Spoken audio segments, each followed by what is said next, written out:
اعوذ باللہ من الشیطان الرجیم بسم اللہ الرحمن الرحیم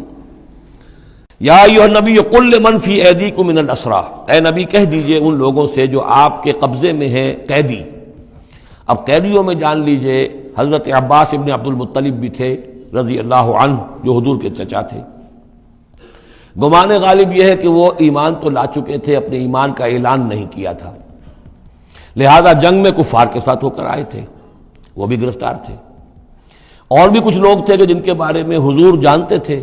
کہ یہ لوگ جو ہے اپنی دلی خواہش سے نہیں آئے ہیں، بلکہ یہ کہ اپنے سرداروں کے دباؤ کی وجہ سے آئے ہیں، لیکن قانون تو قانون ہے۔ تو اس طریقے کا معاملہ جب ہوا ہے، اور پھر حضور کے اپنے اقدامات، وہ قیدی ہیں ابو العاص، ان کی بڑی صاحبزادی زینب رضی اللہ تعالی عنہا نے پھر ان کے لیے اپنا وہ ہار بھیجا ہے جو حضرت خدیجہ نے انہیں شادی کے موقع پر دیا تھا۔ تو یہ ایسی کیفیات ہیں، ہم جب پڑھتے ہیں ان چیزوں کے تو ہمارے لیے تو ایک تعلق جو ہے وہ ایک ماضی کی تاریخ کے قصوں کی ہے۔ وہاں تو یہ خونی رشتے بھی تھے، تعلقات بھی تھے، ایک ہی خاندان ہے، ایک ہی قبیلہ ہے، اسی کے لوگ آئے ہوئے ہیں۔ تو اب حضور کے دل میں جو ہے اس وقت سنا یہ ہے کہ جب رات کے وقت کراہ رہے تھے حضرت عباس، انہیں باندھا ہوا تھا، سخت ظاہر بات ہے قیدیوں کو جکڑا ہوا ہے رسیوں کے اندر، تو ان کے جو کچھ اتنا بند تھے کہ سخت تھے، وہ جو بند تھے جن میں بندھے ہوئے تھے کہ کراہ رہے تھے، تو حضور نے کہا تمام قیدیوں کے بند ڈھیلے کر دو۔ یہ نہیں کہا کہ صرف عباس کا بند ڈھیلا کر دو، بلکہ آپ نے ان کی کراہنے کی آواز سن کر پھر آپ نے فرمایا سب کے بند ڈھیلے کرو، اتنا سخت ان کو نہ باندھو۔ تو اس طرح کا معاملہ جو ہے اس کو ذہن میں رکھیے۔ یا ایھا النبی قل لمن فی ایدیکم من الاسریٰ، کہہ دیجئے ان سے جو آپ کے ہاتھ میں اب قیدی ہیں، ان یعلم اللہ فی قلوبکم خیرا، دیکھو اگر جو کچھ تمہارے دلوں میں ہے اللہ کے علم میں ہے کہ وہ خیر ہے، یؤتکم خیرا مما اخذ منکم، تو جو کچھ تم سے اس وقت لیا گیا ہے اس سے بہتر اللہ تمہیں دے دے گا۔ یعنی یہ کہ نیت کا معاملہ تمہارا اور اللہ کے مابین ہے، ہمارا معاملہ قانون کا ہے۔ تم آئے کفار کے ساتھ جنگ کرتے ہوئے آئے ہو، پکڑے گئے ہو، اب ان میں کوئی ڈسکریمنیشن نہیں ہو سکتی۔ کوئی شخص کہے کہ نہیں صاحب میں تو مجبوراً آیا تھا، اور میں تو کسی کے کہنے میں آیا تھا، اور میں تو حقیقت میں تو اسلام لا چکا تھا، یہ بات جو ہے اب نہیں چلے گی۔ لہذا یہ ضرور ہے کہ اگر تمہارے دل میں کوئی خیر ہے، کوئی بھلائی ہے، اور اس وقت یہ کہ تم سمجھتے ہو کہ تم اس صورتحال میں مجبوراً پھنس گئے ہو اور تمہیں فدیہ ادا کرنا پڑ رہا ہے، تو اللہ تعالیٰ تمہیں اس سے کہیں زیادہ دے دے گا کہ جو آج تمہیں فدیے میں دینا پڑ رہا ہے۔ ظاہر بات ہے کہ وہاں بیویوں کو خبریں پہنچی، انہوں نے اپنے زیور بھیجے ہیں، حضرت زینب رضی اللہ تعالی عنہا نے بھی اپنا زیور بھیجا، ہار بھیجا ہے، اور حضور کے آنکھوں میں آنسو آ گئے جب آپ نے وہ ہار دیکھا، حضرت خدیجہ کا ہار رضی اللہ تعالی عنہ۔ وہ پوری زندگی جو آپ کی گزری تھی حضرت خدیجہ کے ساتھ، وہ ساری آنکھوں میں نگاہوں کے سامنے آ گئی، جو ان کی وفاداری تھی اور جو انہوں نے خدمت کی تھی، وفا شعاری کی تھی۔ تو اس کے بعد مسلمانوں سے کہا کہ یہ اس ماں کی یادگار تھی بیٹی کے پاس، اگر آپ لوگ اجازت دیں تو یہ اس کو واپس کر دیا جائے۔ تو اس کو پھر لوگوں کی اجازت سے وہ ہار واپس کیا گیا۔ تو یہ سارے جو جذباتی معاملات تھے ان کو اچھے سے سمجھیے کہ ہم پڑھتے ہوئے ان چیزوں کو سمجھتے ہیں کہ جیسے ایک بس تاریخ کا ایک واقعہ ہے، اس کے ساتھ جو احساسات، جذبات، جو اس کے ساتھ اور فوری جو اس وقت کی کیفیات تھی، اس کا ہمارے لیے اکثر و بیشتر تو ممکن ہی نہیں کہ تصور کر سکے۔ یا ایھا النبی قل لمن فی ایدیکم من الاسریٰ، اے نبی کہہ دیجئے ان لوگوں سے جو آپ لوگوں کے قبضے میں ہیں اس وقت ان قیدیوں میں سے، ان یعلم اللہ فی قلوبکم خیرا، اگر اللہ کے علم میں ہے کہ تمہارے دل میں خیر ہے، یؤتکم خیرا مما اخذ منکم، تو جو کچھ تم سے لیا گیا ہے اللہ اس سے بہتر تمہیں دے دے گا، ویغفر لکم، اور تمہیں بخش دے گا، واللہ غفور الرحیم، اور اللہ غفور الرحیم ہے۔ وَإِن يُرِيدُوا خِيَانَتَكَ، اور اگر یہ آپ سے خیانت کرنا چاہیں، جھوٹ بول رہے ہوں، جھوٹی قسمیں کھا رہے ہوں کہ ہمارے ساتھ تو معاملہ یوں ہو گیا تھا اور ایسے آ گئے تھے، فقد خان اللہ من قبل، تو پھر یہ پہلے اللہ سے بھی خیانتیں کرتے رہے ہیں، فامکنا منہم فامکنا منکم، اللہ تعالیٰ نے ان کو پکڑوا دیا، واللہ علیم الحکیم، اللہ حکیم اور علیم ہے۔ اب یہ یوں سمجھیے کہ کنکلوڈنگ آیات ہے سورہ مبارکہ کی، ان الذین آمنوا وہاجروا وجاہدوا باموالہم وانفسہم فی سبیل اللہ والذین آووا ونصروا اولئک بعضهم اولیاء بعض، یقیناً وہ لوگ جو ایمان لائے اور جنہوں نے ہجرت کی اور جہاد کیا اپنے اموال اور جانوں کے ساتھ اللہ کی راہ میں، اور وہ لوگ جنہوں نے انہیں پناہ دی اور ان کی مدد کی، اولئک بعضهم اولیاء بعض، یہ وہ لوگ ہیں کہ جو ایک دوسرے کے ساتھی ہیں، رفیق ہیں۔ یہ آپ نے بات سمجھ لی۔ اس وقت تک مسلمان معاشرہ جو ہے یہ دو حصوں میں علیحدہ علیحدہ منقسم تھا، مہاجرین، انصار۔ اگرچہ مہاجرین اور انصار کو بھائی بھائی بنایا جا چکا تھا، لیکن ظاہر بات ہے کہ صرف اس طرح کے تعلق سے وہ پورا جو قبائلی نظام جو ہے وہ ایک دم تو تلپٹ نہیں ہو جاتا۔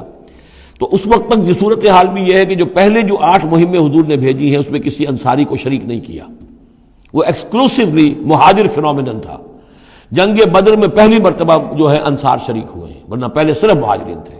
لہذا وہ پہلی آیت جو ہے ان الذین آمنوا، وہ لوگ جو ایمان لائے، وہاجروا، انہوں نے مکے سے ہجرت کی، مدینے آ گئے، وجاہدوا باموالہم وانفسہم فی سبیل اللہ، اور انصار مدینہ تو اب جہاد میں شریک ہوئے ہیں۔ یہ 1.5 سال سے اس جہاد میں پہلے سے چلے آ رہے ہیں کہ پوری 8 مہمیں جو پہلے کی ہیں وہ ایکسکلوسیو جو ہیں وہ صرف مہاجرین نے کی ہیں۔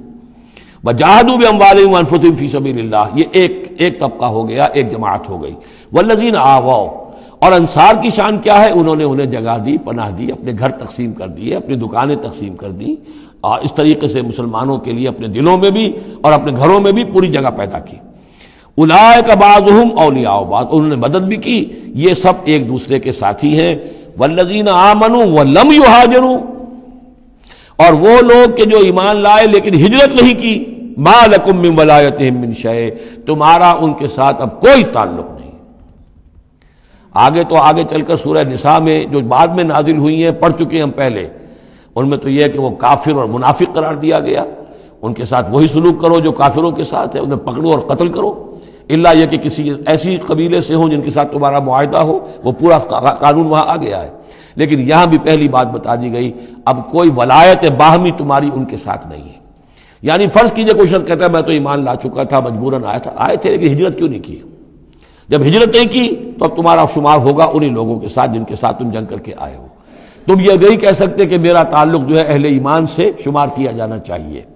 والذین آمنوا ولم یہاجروا ما لکم من ولایتہم من شیء، تو کوئی تمہاری ان سے رفاقت نہیں ہے، کوئی تعلق نہیں ہے، کوئی عہد نہیں ہے، کوئی قول و قرار نہیں ہے۔ یہ آیت بھی معلوم ہوتا ہے کہ انہی جو اسیر تھے غزوہ بدر کے، انہی کی طرف اصل میں روح سخن ہے۔ حتیٰ یہاجروا، جب تک کہ وہ ہجرت نہ کریں، ہاں اب واپس جائیں، فدیہ دے کر جائیں، پھر ہجرت کر کے آ جائیں تو ٹھیک ہے، پھر وہ مسلمانوں میں سے ہوں گے، تمہارے بھائی ہوں گے، تمہارے حمایتی ہوں گے اور تم ان کی حمایت کرو گے۔ وَإِنِ اسْتَنصَرُوكُمْ فِي الدِّينِ، اور وہ لوگ کہ جو ایمان تو لائے لیکن ہجرت نہیں کی، اپنے اپنے قبیلوں میں رہے یا مکے میں رہے، اگر وہ تم سے مدد مانگے دین میں، فَعَلَيْكُمُ النَّصْرُ، تو اے مسلمانوں تم پر واجب ہے ان کی مدد کرنا۔ إِلَّا عَلَىٰ قَوْمٍ بَيْنَكُمْ وَبَيْنَهُم مِّيثَاق، سوائے اس کے کہ وہ کسی ایسی قوم سے تعلق رکھتے ہوں کہ جن کے تمہارے درمیان کوئی معاہدہ ہے۔ اگر کوئی قبیلہ ہے کہ جس کے ساتھ حضور نے معاہدہ کیا ہوا ہے صلح کا، اور وہاں کوئی مسلمان ہے اور وہ ہجرت تو کر نہیں رہا، وہاں سے وہ مدد کی درخواست کرتا ہے کہ میری مدد کی جائے، تو اس کے خلاف اس کی مدد نہیں کی جائے گی، اس لیے کہ قوم کے ساتھ معاہدہ ہے۔ واللہ بما تعملون بصیر، اور جو کچھ تم کر رہے ہو اللہ اسے دیکھ رہا ہے۔ والذین کفروا بعضهم اولیاء بعض، اور وہ لوگ جنہوں نے کفر کیا وہ ایک دوسرے کے ساتھی ہیں، ایک دوسرے کے حمایتی ہیں، ایک دوسرے کے پشت پناہ ہیں۔ عرب قبائلی معاشرے کے اندر یہ جو ولایت کا معاملہ ہوتا تھا، اس میں پھر یہ ذمہ داریاں بھی آتی تھیں۔ کسی کے اوپر تاوان پڑ گیا ہے تو جو اس کے ولی ہیں، جو اس کے حلیف ہیں، ان کو بھی تاوان میں سے حصہ بھی دینا پڑتا تھا۔ کوئی قیدی ہو گیا ہے، اسے کوئی فدیہ دینا ہے، تو جو اس کے حلیف ہیں، جب اس کے گھر والے بھی وہ فدیے کے لیے رقم جمع کریں گے تو وہ حلیف بھی اس کے اندر اپنا حصہ ڈالیں گے۔ تو یہ تو معاشرے کے اندر جو قبائلی معاشرہ ہوتا ہے یہ چیزیں ہوتی ہیں۔ تو یہاں فرما دیا گیا جو کافر ہیں وہ ایک دوسرے کے حلیف ہیں، جو اہل ایمان ہیں وہ ایک دوسرے کے حلیف ہیں، لیکن اہل ایمان میں سے جو ہجرت نہیں کرتے وہ اہل ایمان کے حلیف نہیں ہیں، بلکہ وہ تو انہی کافروں کے ساتھ شمار ہوگا ان کا جن کے ہاں وہ رہ رہے ہیں۔ البتہ یہ کہ اگر وہ مدد طلب کریں تمہیں مدد کرنی ہوگی، بشرطے کہ ان کے قبیلے سے تمہارا کوئی معاہدہ نہ ہو۔ الا تفعلوه، اگر تم ان چیزوں کی پابندی نہ کرو۔